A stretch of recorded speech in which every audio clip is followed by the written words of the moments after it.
안녕하세요. 책나들입니다. 오늘은 전성옥 작가님의 소설 늙은 뱀 이야기를 읽어드리겠습니다. 이 작품은 삶의 향기 동서문학상 제11회 대상 수상작입니다.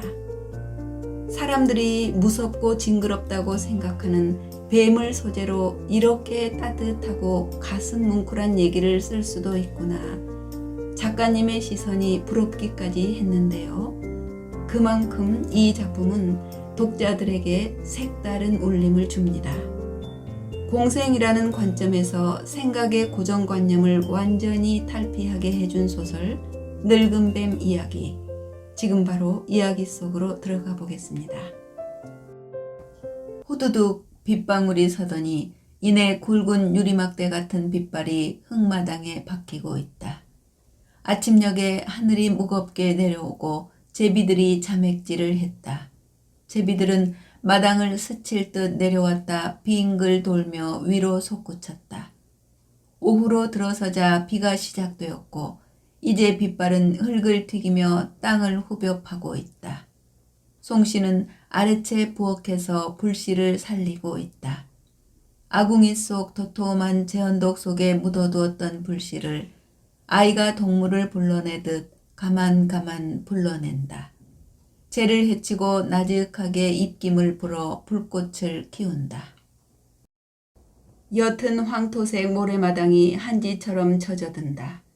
대문간에 서 있는 배롱나무는 빗발의 성화에 잎을 떨구며 추레하게 서 있다.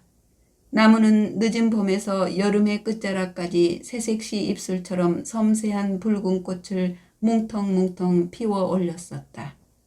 비를 피하려 낯선 집 처마를 찾아드는 남루한 길송 같은 저 나무에 언제 그런 화려한 날이 있었을까?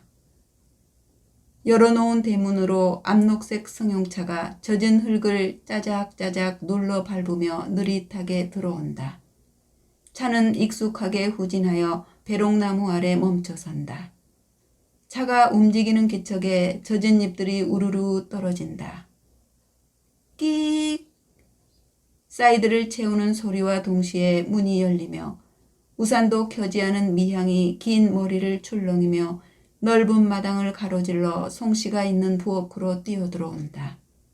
올 굵은 감색 가디건에 빗방울이 가득하다. 미향은 솔가리들을 한 곳으로 모은 뒤 그 위에 풀썩 앉는다. 아궁이 속 불꽃이 펄럭 날아오른다. 이야, 따뜻하네. 엄마 불 떼고 계실 줄 알았어. 젖은 채로 바닥에 앉으면 어쩌냐. 겉옷이라도 벗고 앉지.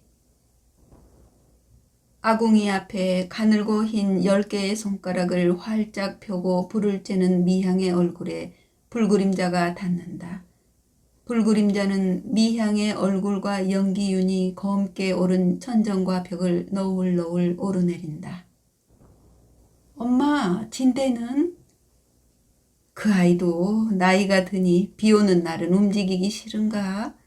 어제 저녁부터 안 보이네. 옆집을 갔는가? 송씨의 오래된 집은 도시 한가운데에 있다. 완만한 오르막을 감아도는 6차선의 도로를 가운데 두고 맞은편은 유명 브랜드의 대단지 아파트가 있고 집 뒤로는 산 언덕이 이어져 있다.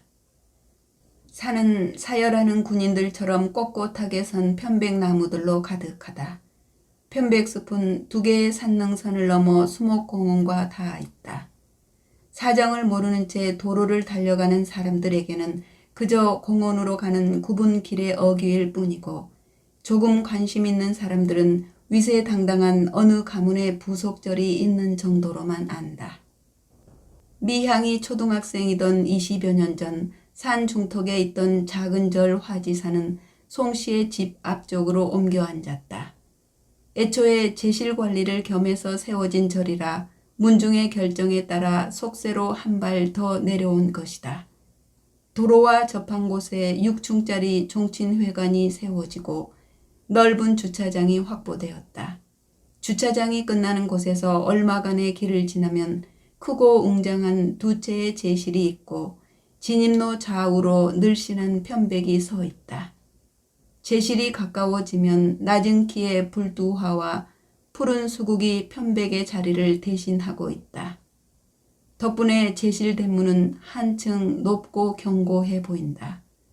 가슴에 커다란 태극을 그려놓고 가문의 위세는 제 한 몸으로도 충분히 말할 수 있다는 듯 자못당당하다. 반면 뒤에 있는 화지사는 아담하고 정갈한 세 동의 건물이 나지막하게 엎드려 있다. 올망졸망한 모양새가 마치 제실의 부속 건물처럼 보인다. 그 뒤로 차 한 대 지나갈 정도의 좁은 길이 화지사 담장을 따라 이어져 있고 길이 끝나는 곳에 기역자형의 기와집이 산을 등지고 있다. 위치상으로는 화지사 담장을 넘으면 곧바로 송씨의 집이지만 제실에 가리고 절 뒤에 숨어버린 이 집은 세상과 멀어진 오지가 되어 상그늘에 잠겼다. 비가 오는 날이면 조선천지에서 비오는 풍광은 우리 집이 최고야 라며 이 산기슭 집으로 미향이 들어서곤 했다. 암록색의 작은 차를 몰고 흙탕물을 튀기면서 송씨가 무릎을 짚고 일어나며 말한다. 나가자. 차 한잔 마셔보자. 비가 오는구나. 송씨는 사그라진 불더미에서 빨간 숯덩이 몇 개를 모아 도톰하게 재를 덮고 몽당비로 부엌 바닥을 싹싹 쓸어 아궁이 속으로 밀어넣는다. 다시 물바가지를 들고 아궁이 앞을 빙 돌아가며 물을 찍어 뿌린다. 차 준비를 하러 안채로 건너가는 미향의 등 뒤로 혼잣말을 하는 송씨의 목소리가 닿는다. 옛날 어른들이 그랬다. 단정치 못한 여자가 이웃으로 불시 얻으러 다니고 정갈치 못한 여자가 재간수를 잘못해 부엌 태우고 헛간 태운다고. 불씨도 생명이라. 이제는 물려받을이 없는 불씨를 여전히 간수하는 늙은 엄마. 미양의 마음은 물속의 녹말처럼 가라앉는다. 받침 접시 없는 머그잔을 양손에 하나씩 들고 아래채로 나오던 미향은 부엌문 앞에서 걸음을 멈춘다. 뒤안으로 넘어가는 부엌 대문에 뱀이 한 마리 보인다. 한 뼘이 채 안 되는 낮은 문지방에 굵은 뱀이 몸을 걸치고 있다. 누르스름한 빛깔에 등을 따라 연한 쑥색의 얼룩무늬가 이어져 있고 머리가 뭉툭한 낯익은 뱀이다. 몸을 두 겹으로 접어서 머리와 굽은 허리를 부엌 쪽으로 느리고 있다. 미향은 빙긋이 웃는다. 엄마, 침대 저기 있네. 부엌 뒷문에. 그 사이 쪽마루에 나와 앉은 송실은 무심히 말한다. 날씨가 서늘하니 따뜻한 곳을 찾아왔겠지. 그들 모녀가 진대라고 부르는 이 구렁이는 얼마나 오래인지 정확히는 모르지만 미양이 집을 떠나기 전부터 이 집 마당 식구로 함께 살고 있다. 개나 소처럼 곰살맞게 사랑을 받는 것도 먹을 것을 주어 키우는 것도 아닌 그저 한 집에서 서로에게 성가시지 않고 제 편한 대로 살아오고 있었다. 뱀은 여기뿐 아니라 이웃한 화지사와 인적 없는 제실, 집 뒤에 산원더까지 마음 내키는 대로 다니지만 송씨의 집을 제 집 삼은 듯 어디를 갔다가도 꼭 여기로 돌아오곤 했다. 집이 자리한 곳이 산기슭이라 미향에게 뱀은 익숙한 동물이었다. 그렇지만 친근한 동물도 못 되었다. 어릴 때는 이 긴 짐승과 엄마가 말을 주고받는 것이 싫었다. 혹시 다른 사람이 알면 중세처럼 마녀 사냥이라도 당하지 않을까 조바심도 났었다. 절집 아이라는 학교 친구들의 놀림도 싫었다. 미향은 고등학생이 되자 성당을 다니기 시작했고 대학을 가면서 집을 떠나왔다. 어머니 송씨 역시 성장한 딸이 산기슭 외딴 집에 있는 것을 원치 않았다. 팍팍한 하루 일과를 마치고 혼자 사는 아파트로 돌아가노라면 바람에 흔들리는 신우대가 생각났다. 여름밤 산언덕을 뽀얗게 감싸 안던 천리향 향기도 그리웠다. 흘러내리는 기왓장 사이로 와송이 솟아오르는 낡은 집도, 얼굴만큼 큰 꽃을 툭툭 터뜨리던 목단도, 마당을 천천히 기어가던 뱀의 뭉툭한 얼굴도 모두 그리웠다. 하지만 진대가 모두에게 친근한 존재는 못 되었다. 큰올케는 뱀을 처음 보고 비명을 지르며 기겁을 하였고, 마루 위를 기어가는 진대의 모습을 본 작은 올케는 아예 그 자리에 까무러쳤다. 뱀을 영물이라고 하더니 정말 그러한가? 명절이나 휴가에 올케들이 오게 되면 진대는 그들이 갈 때까지 흔적 없이 사라지곤 했다. 그러나 오래전부터 진대를 보아온 미향이나 송씨가 있을 때는 아무렇지도 않은 듯 마당 한가운데 배를 짤짤 끌며 기어가기도 하고 돌담에 너부러진 채 해바라기를 하고 있기도 했다. 화지사 스님들도 제 친구쯤으로 여기는 눈치였다. 절마당을 구불구불 기어다녔고 양지바른 요사채 마루에 올라앉았다가 스님들이 보는 앞에서 아래로 툭 떨어지기도 했다. 어느 해 가을인가는 시래기를 삶거나 물을 데우는 허들의 무쇠솥 안에 몸을 감고 있었다. 스님들은 그 모양을 보고 진대처사께서 추위를 타시네 라며 껄껄대고 웃었고, 그 이후로 솥을 사용하고 나면 솥뚜껑을 적당히 열어놓아 진대가 마음대로 들고 날 수 있도록 해주었다. 가끔씩 진대는 온기가 남아있는 솥 속에 슬그머니 들어갔다가 솥이 시글라치면 느릿느릿 기어나오곤 했다. 빛발은 여전하다. 모녀는 커피를 마시며 굵게 떨어지는 낙수를 보고 있다. 오랜 세월 사람에게 밟혀온 모래마당에 자박하니 물이 차 있다. 얇게 고인 빗물 아래 금모래 알들이 아른아른 흔들린다.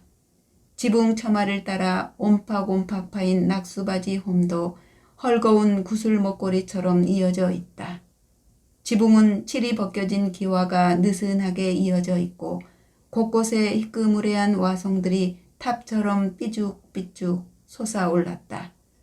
처마를 지탱하고 있는 기둥에는 바늘로 찌른 듯한 좀구멍이 가득하고 석갈에는 곡갈 모양의 말벌집을 등롱처럼 달고 있다. 회를 바른 벽도 군데군데 떨어져 나가 붉은 황토살이 보인다. 모녀가 찻잔을 놓고 앉은 마루만이 살아있는 듯 나무결이 반들거린다. 반면 남향으로 서 있는 안채는 유리가 낀 스텐 세시를 말끔하게 달고 있다.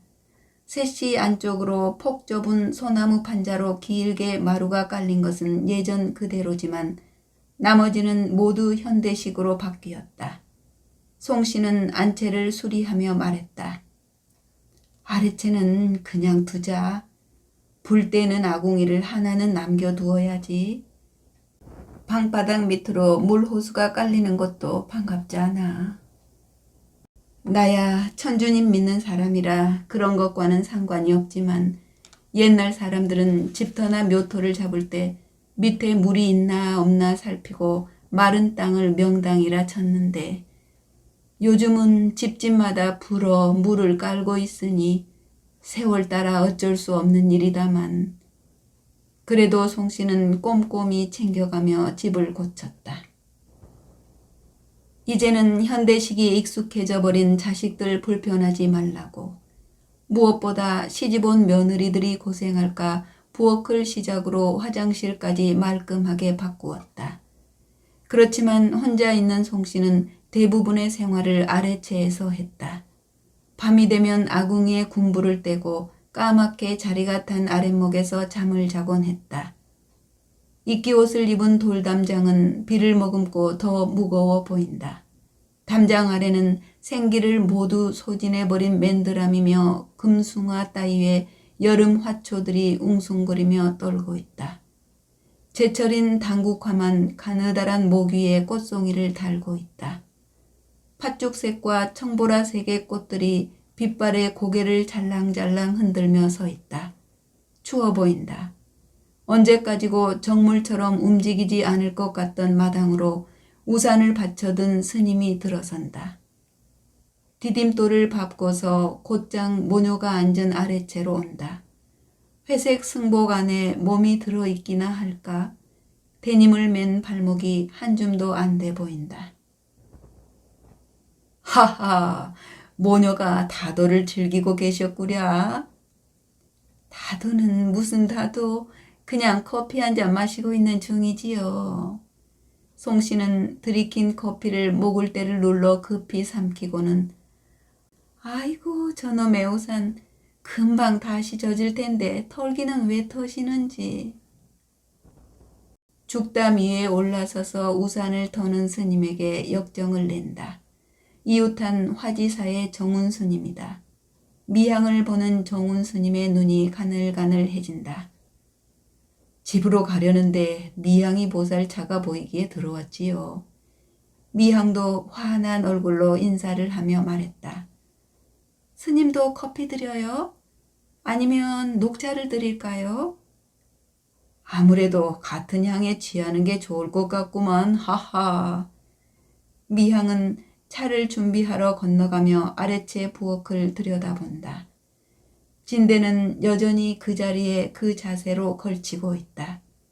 사람으로 치면 한없이 불편한 자세인데 뱀은 아무렇지 않은 모양이다. 경우에 따라 몇 시간이고 그냥 있기도 했다. 처마 밑으로 떨어지는 낙수가 투명한 유리바를 쳐놓았다. 발 너머로 보이는 스님과 엄마는 무언극을 하고 있다. 진대는 들리지 않은 풍경을 감지해내려는 듯이 혀를 널름대며 여전히 부엌턱에 몸을 걸치고 있다. 미양이 보살은 비 덕분에 또 왔는가? 딸깍. 받아든 찻잔을 마루에 놓으며 정운 스님이 말한다. 쟁반을 들고선 미향을 올려다본다. 눈가에 잔주름이 모이고 홀쭉한 볼로 입꼬리가 올라간다. 김보살님은 좋게구랴. 이렇게 비가 오면 따님과 티타임도 하시고요.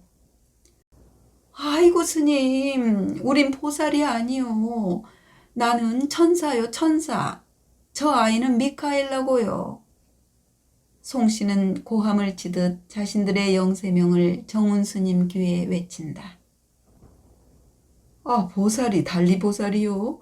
중생을 귀히 여기니 보살이지요.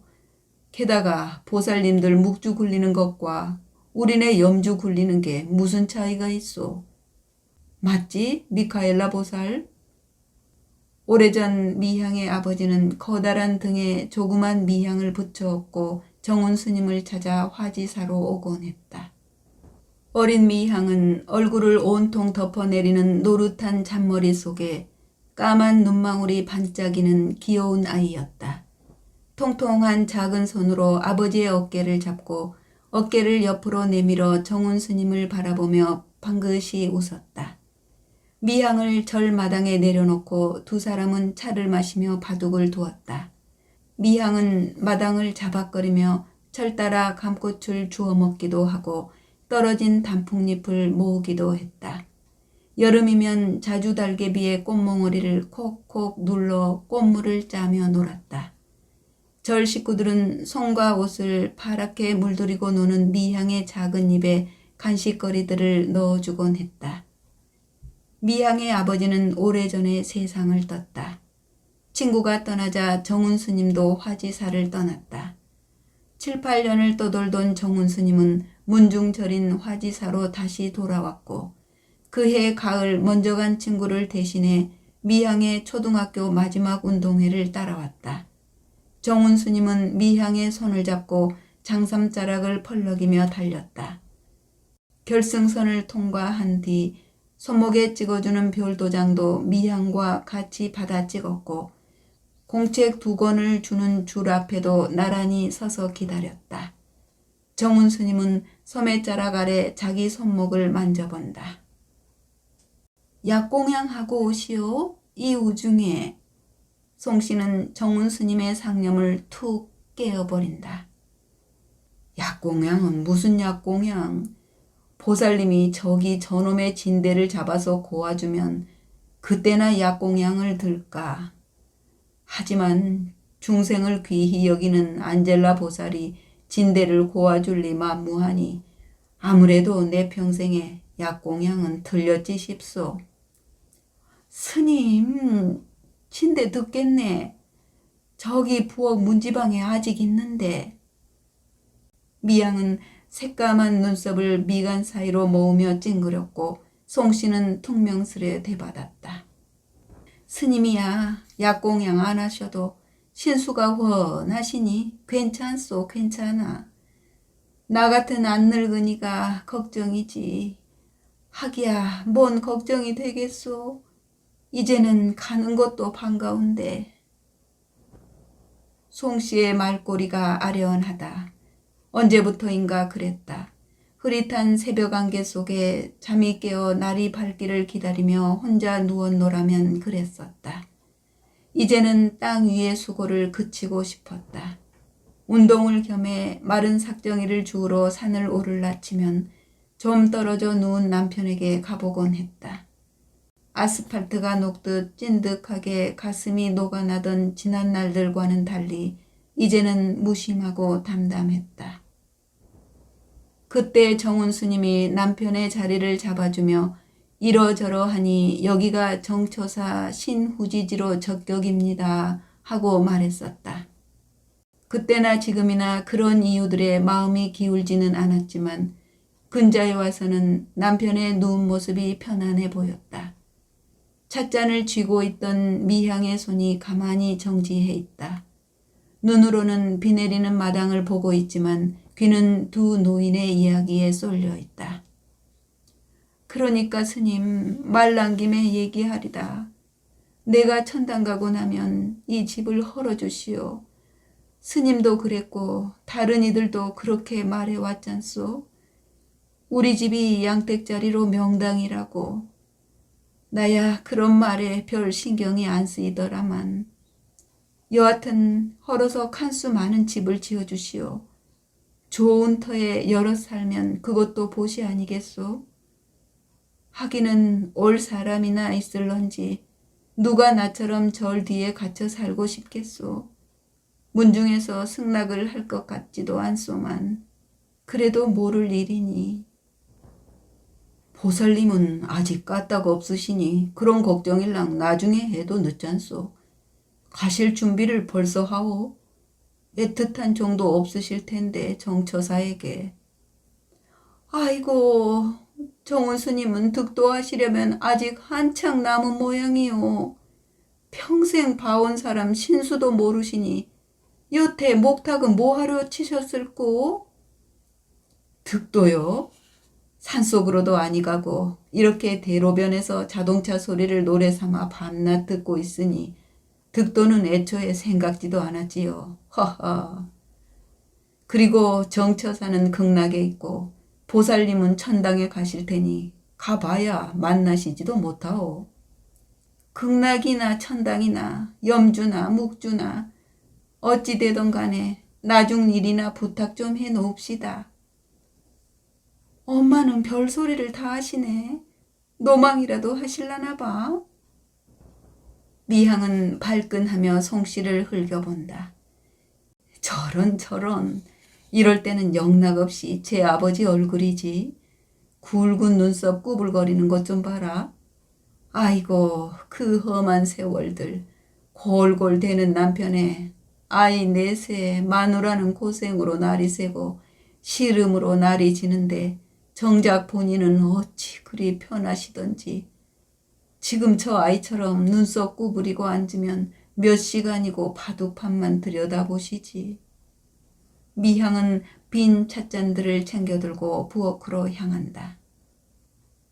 그러니 정운 스님, 그때나 지금이나 내 일은 내가 알아서 해야지요. 두 노인의 목소리가 빗소리에 녹아든다. 불을 땐 부뚜막은 따뜻하고 손때에 절어 반들반들하다. 미향은 찻잔들을 씻어놓고 아궁이 앞에 쪼그리고 앉는다. 문지방에 걸터 쉬던 진대는 정운스님의 약공양 타령에 화가 났는지 가고 없다. 부지깽이를 찾아쥐고 재무덤 속을 이리저리 헤친다. 숨어있던 불씨가 빨간 맨살을 드러낸다. 입김을 훅 불어넣고 솔가리를 한 움큼 아궁이 속에 뿌려넣는다. 짜그르르 마른 솔잎들은 이내 타들어간다. 잠시 뒤 송씨의 목소리가 들린다. 미양아, 여기 스님 가신단다. 옷을 털고 일어서는 미향 앞에 정운 스님이 먼저 와 있다.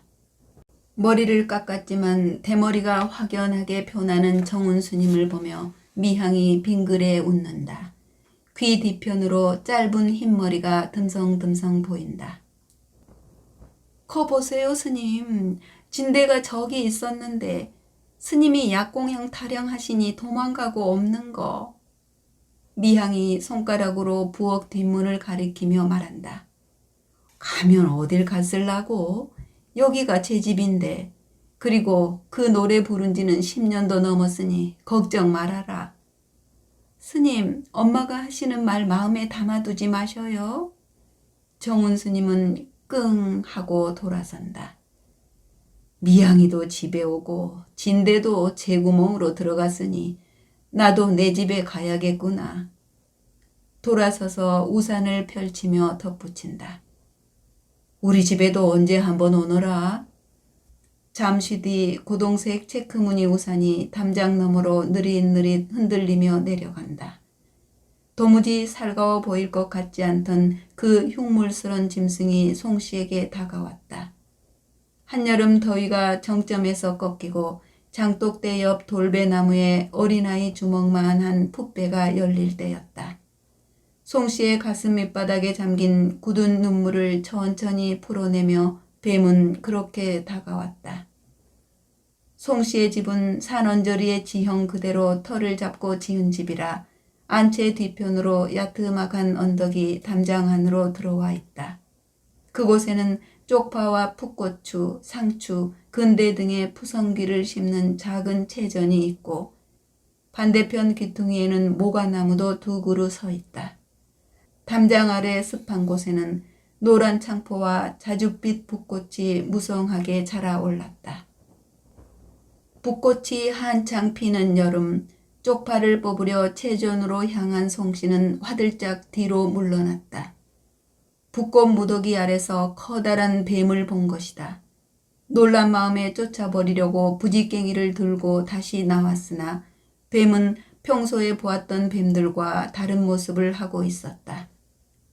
기묘한 얼룩무늬가 천천히 맴을 돌고 있었다. 사람의 기척을 느꼈는지 뱀은 맴돌기를 멈추고 머리를 세웠다.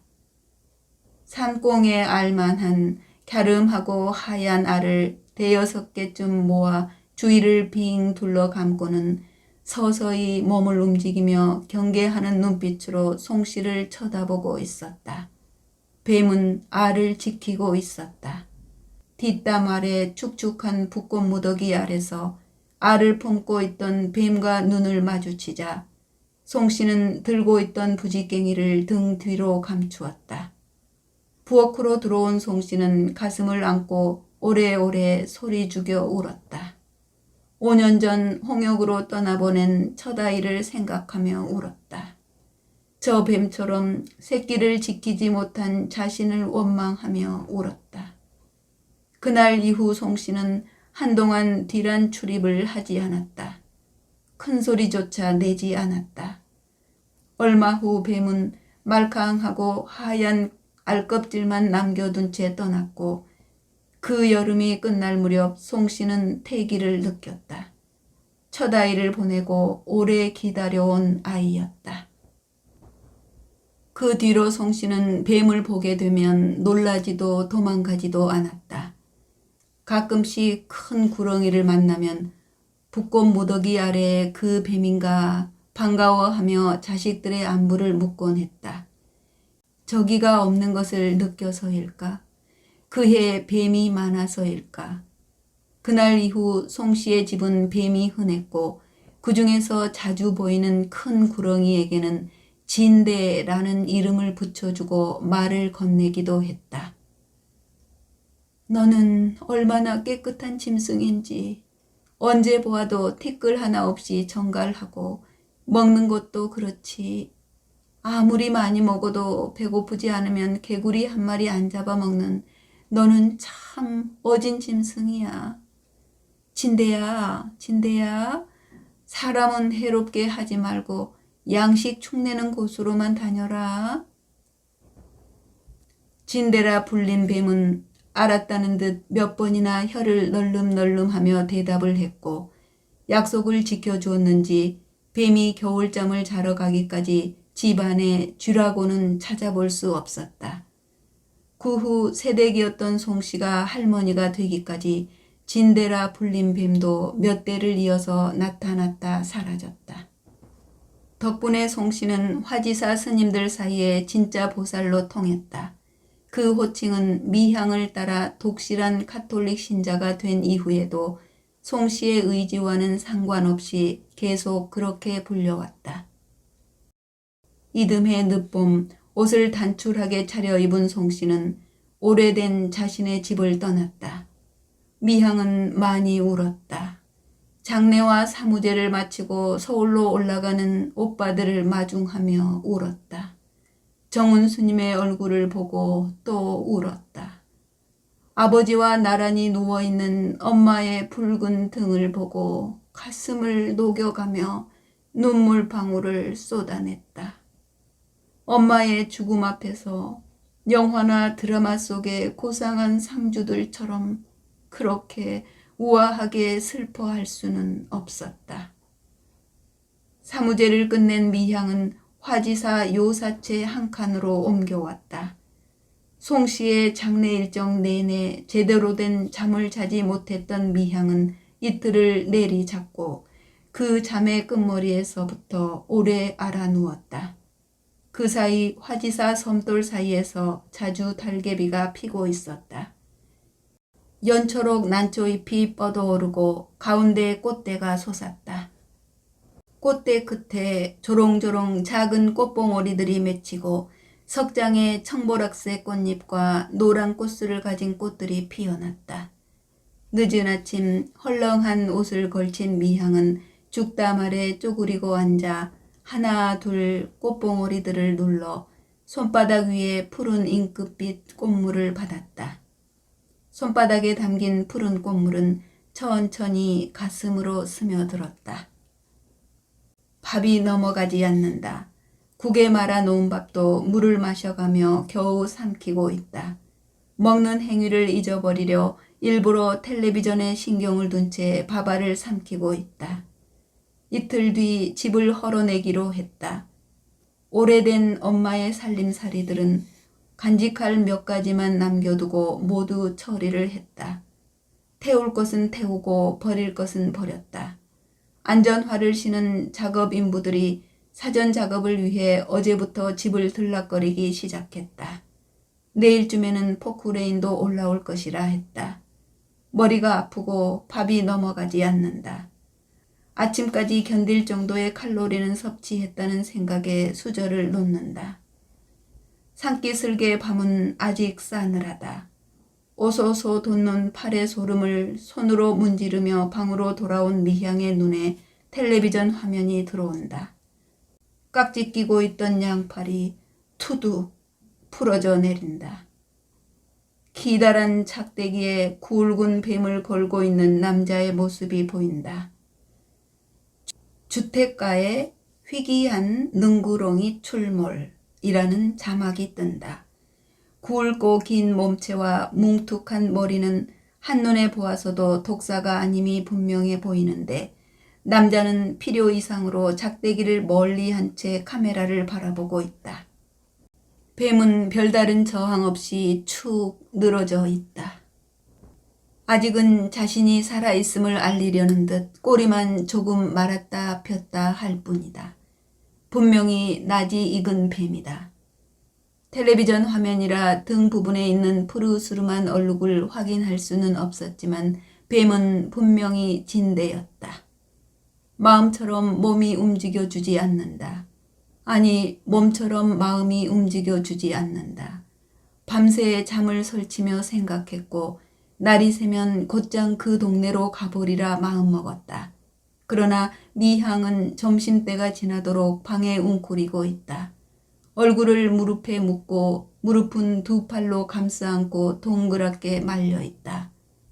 오후로 접어들자 바깥이 소란스럽다.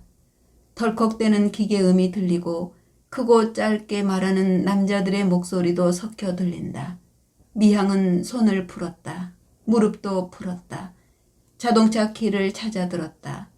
화지사 담장을 돌아 천천히 내려온다. 커다란 사마귀 같은 포크레인이 주차장을 지나 편백길로 올라오고 있다. 미향의 집을 향하여 우두우두둑 올라오고 있다. 뉴스에서 알려준 곳은 멀지 않은 이웃 동네다. 도로를 따라가면 완만한 커브를 돌아 버스 정류장을 3개쯤 지나야 하지만 집 뒤에 등산로로 넘어가면 바로 고개 아래에 있는 곳이다. 동네 과일 가게에서 어제 뱀을 발견한 사람을 물었다. 또 몇 사람에게 더 물었다. 다시 차를 움직여 도시가 끝나가는 곳에서 진대를 만났다. 낯선 곳이다. 문을 열고 들어가자 사슴이 보인다. 가지가 핀 뿔을 머리에 달고 낯선 사람을 잔뜩 경계하는 모습으로 서 있다. 노란색 유리 눈알이 번뜩인다. 날개를 펴고 털을 부풀린 올빼미가 머리 위에서 내려다본다. 먼지 덮인 회색 거북도 바닥에 굳어 있다. 맞은편 선반에는 짙은 회색 털의 족제비가 기다란 몸을 낮추고 숨을 곳을 찾고 있다. 족제비가 기어가는 선반 위아래로 크고 작은 유리병들이 어지럽게 놓여 있다. 진대의 모습은 낯설다. 잔디가 깔린 담장 밑을 배를 짤짤 끌며 기어가거나 부엌 문지방에 몸을 두 겹으로 걸치고 쉬던 예전의 모습이 아니다. 지금껏 한 번도 본 적 없는 모습이다. 맑은 술이 담긴 유리단지 안에 양수에 떠 있듯이 가만히 잠겨 있다. 머리에서 한 뼘쯤 되는 부분은 많이 부풀어 오르고 피부도 벗겨져 있다. 아랑곳하지 않는 모습이다. 오래 사용했던 몸은 어디에 어떻게 두어도 상관없는 듯하다. 바람 소리 나는 호는 푸른 수국 덤불을 지나고 허물어진 돌담장을 천천히 넘은 뒤 화지산 언덕길을 구불구불 기어오르고 있다. 차륵차륵 신우대 잎이 흔들린다. 네, 이야기는 여기까지인데요. 짧은 순간 사람에게만 영혼이 있는 게 아니라 뱀에게도 영혼이 있겠구나 하는 생각이 들었습니다. 진대라는 이름으로 부르며 애완동물처럼 인간과 교감하는 뱀은 이미 그냥 뱀이 아닌 거였네요. 그러고 보니 예전에 일본 신문에 실렸던 기사 한 토막이 생각납니다. 오래된 집을 허물자 나무 기둥에 못 박힌 도마뱀 한 마리가 살고 있더라는 것입니다. 나중에 학자들이 조사해 보니 세상에 그 도마뱀은 집 지을 때 모르고 못이 박힌 거였고 동료들이 먹을 것을 갖다 주어서 수십 년 동안 살 수 있었다는 거예요. 너무 감동을 받아 저는 그 이야기를 시로도 쓴 적이 있는데요. 이처럼 미물일지라도 다 생각이 있다는 것입니다. 하물며 사람은 어떻겠어요? 서로 사랑하고 존중하며 살아야겠구나 하는 생각을 하게 됩니다. 여러분, 오늘도 끝까지 함께 해주셔서 고맙습니다.